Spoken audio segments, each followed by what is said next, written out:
શિક્ષણ મંત્રી સુધી આ વાત કાલે રાત્રે જ પહોંચાડી છે. કોઈ પણ વિદ્યાર્થીનું ભવિષ્ય ચોખ્ખાશે નહીં. કોઈ પણ મોકે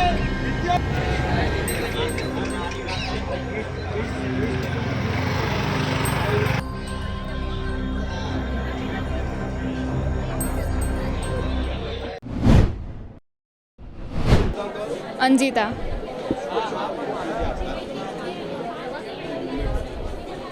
હું એની ફ્રેન્ડ જ છું, બેસ્ટ ફ્રેન્ડ, 24 કલાક સાથે જ રહું છું, તો મને બધી જ ખબર.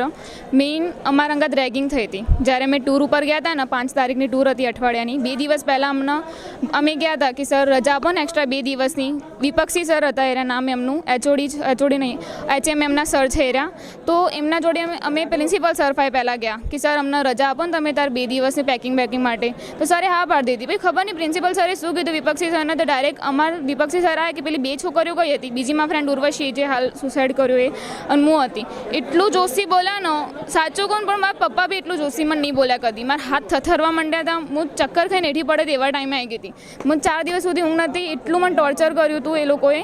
પછી 2 વખત અમારો વાંક હતો જ નહીં વધારે. હશે ને તો 10% હશે કે ચલો અમે પ્રિન્સિપલ સરફાઈ ગયા. અને હું કેમ ગઈ પ્રિન્સિપલ સરફાઈ? 3 રીઝન હતું. પહેલાં તો અહીં જે પટ્ટાવાળા બેઠા હતા ને એમને કીધું પ્રિન્સિપલ સરફાઈ જાઓ નકર જવા જ નહીં દઉં તમને. તો પહેલાં ત્યાં ગયા અમે. બીજી વખત તો કહેવાય ને, મને એચઓડી જે સર હતા ને એમને એવું કીધું કે પ્રિન્સિપલની સાઇન સિવાય હું તમને જવા જ નહીં દઉં. તો મેં એટલા માટે ગયા. ત્રીજું પ્રિન્સિપાલે મને પર્સનલી કીધેલું કે ત્યાં કંઈ બી પ્રોબ્લેમ હોય ને તો તું મને બોલાવજે, આપણે પ્રોબ્લેમ સોર્ટ આઉટ કરી દઈશું. એટલા માટે ગયા. તો એટલું બોલ્યા ને હદ વગરનું. મારી ફ્રેન્ડ એટલી રોઈ હશે ને, હું કંઈ નહીં શકતું. એને પોતાના પેરેન્ટ્સને કીધું કે પપ્પા મારે કોલેજ બદલાવી, હું ગમે તે કરું, મતલબ મેં કોલેજમાં પગ નહીં મૂકો. ત્યાંથી અમે કોલેજ વધારે આવતા જ નહીં, કારણ કે એટલું હેટ ફીલ થતું ને અમના કોલેજ ઉપરથી. અને બહુ રીતે હેરાન કરેલા અમનો કહેવાય ને, જનરલ્સની બાબતની લઈને બધું. અને હાલમાં ફ્રેન્ડ જ્યારે ટૂંપો ખાધો ને, કોલેજ જ બંધ કરાવી દો. પ્રિન્સિપલ સરને રિઝાઇન આપી દો. જે બી સરો મેં નામ લીધા છે, વિપક્ષી સર, ફેકલ્ટી, બધાને નીકાળ દો. ડિઝર્વ જ નહીં કરતા. એમના ભાઈ એમડી બધી પીએચડીની છે આખી, કશા કામની નહીં. મારા ફ્રેન્ડનું ચાલતું હતું, એનું હાર્ટ સ્લો ચાલતું હતું. હું હાલે કહું ચાલતું હતું, એનું રિયલની અંદર ચાલતું હતું, મેં ફીલ કર્યું હતું.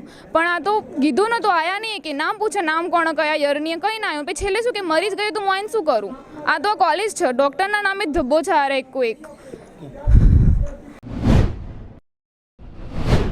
શું બનાવ બન્યો છે અને કયા કારણે આ બનાવ બન્યો છે? મારું નામ કણઝરિયા હિરવાજ છે અને જેને સુસાઇડ કર્યું એ ઉર્વશી છે. એ મેન્ટલી એને સ્ટ્રેસ મળતો હતો હોસ્ટેલ તરફથી પણ અને કોલેજ તરફથી પણ.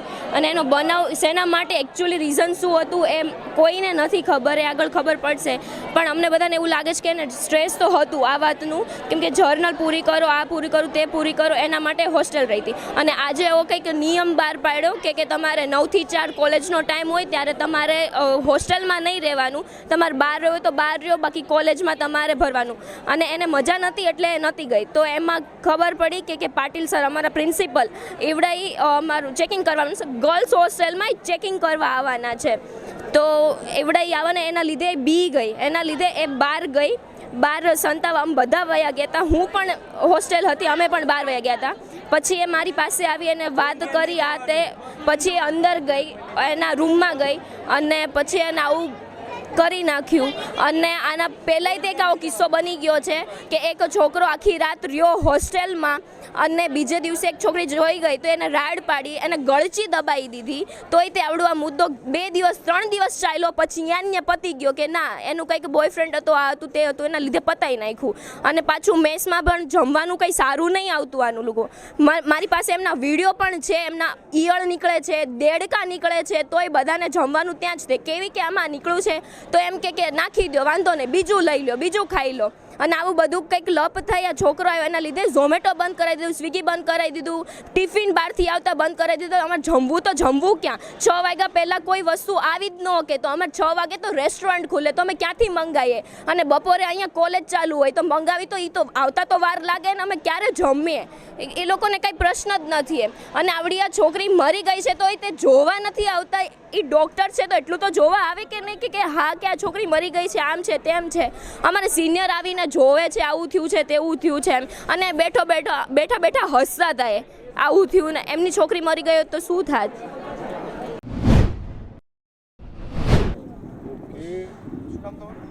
મારું નામ પ્રવીણભાઈ.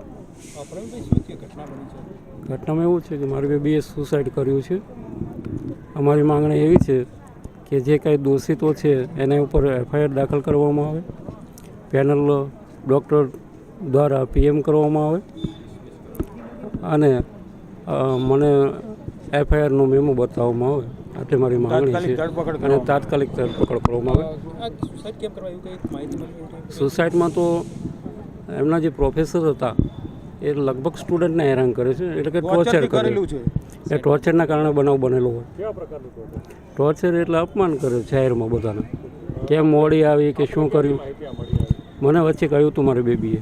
ભાઈ તમારા દીકરાએ એવું કહ્યું, સવારે અમારી સાથે વાત કરી તો એમને એવું કહ્યું કે સવારના તમને 4 થી 5 જેટલા ફોન આવ્યા છે તો તમારી દીકરી એકદમ નોર્મલ વાત કરી છે, તો તમને કોઈ ડાઉટ જેવું ક્રિએટ ના એ ડૉક્ટરનું ભણતી હતી બરાબર, એટલે તમે પણ સમજી શકો છો કે એની કક્ષા કઈ છે, એટલે કદાચ ન પણ ધ્યાનમાં આવે. મારે છેલ્લે એવી બાબત કે મને આજે મજા ન થઈ કે પહેલાં કે હું સ્કૂલે જતી નથી કે, એટલે શિક્ષકને તમે ફોન કરીને કહી દો કે આટલી બાબત. બાકી હવે તો મને ખ્યાલ નથી શું પડ્યું કે શું નહીં, કેમ કે જે લાશ હતી એ લોકોએ કોઈને પણ બોલાયા વગર, કોઈને પણ કીધા વગર એમના ઉતાર લીધી છે.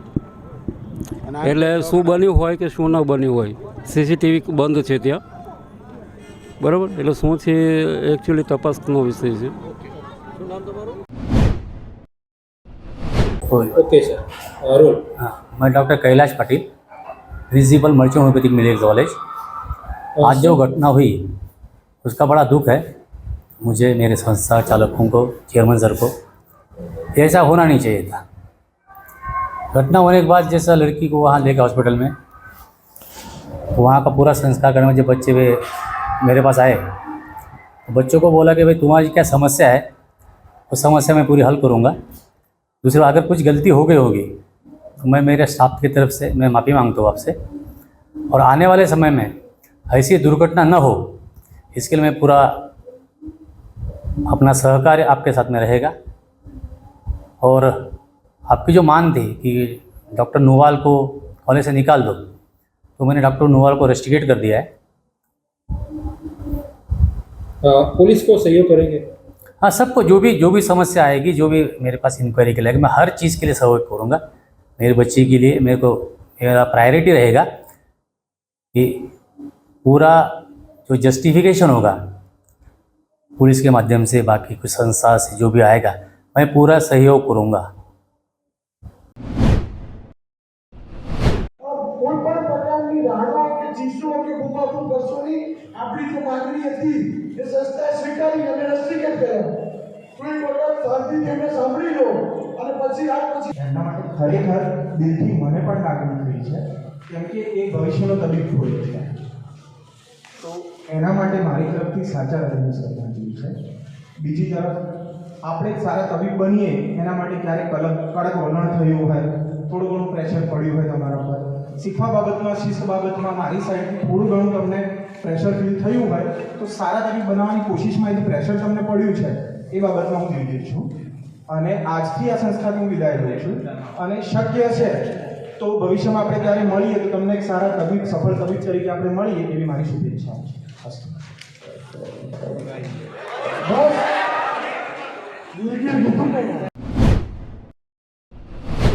બાસના કોલેજની અંદર ગઈકાલે એક દીકરીનો મૃતદેહ મળેલો હતો. તો આ બાબતે પ્રવીણભાઈ શ્રીમાળી કે જેઓ મૂળ દસાડાના રહેવાસી છે, તેઓએ ફરિયાદ આપેલી હતી કે તેમની પુત્રી કે જે મર્ચન્ટ કોલેજ બાસના ખાતે અભ્યાસ કરે છે અને ત્યાં તેનું હેંગિંગ બોડી તેની મળી આવેલી છે અને જેને હોસ્પિટલમાં લાવવામાં આવેલી હતી. આ બાબતે પ્રવીણભાઈ શ્રીમાળીએ પોલીસ સમક્ષ તેઓની ફરિયાદ આપેલી છે કે 4 પ્રોફેસર અને એક પ્રિન્સિપાલ જેઓ તેમની ડોટરને વારંવાર બોલાવી અને હેરાન કરતા હતા, પરેશાન કરતા હતા, મેન્ટલી તેને ટોર્ચર કરતા હતા. તો આ બાબતે પોલીસે BNSની રેલેવન્ટ સેક્શન્સ અને એટ્રોસિટી એક્ટની સેક્શન 325 મુજબનો ગુનો દાખલ કરેલો છે. અત્યારે અમે તમામ આ જે આરોપીઓ છે તેઓને અત્યારે અમે અટક કરેલા છે અને તેઓની પૂછપરછ કરી રહેલા છીએ. આગળનું ઇન્વેસ્ટિગેશન અમે સ્થળ પંચનામા વગેરે બીજા PMના જે રિપોર્ટ્સ છે એની ચકાસણી કરાવવાની છે. તમામ બાબતે અમે આગળની તપાસ હાથ ધરી રહ્યું છે.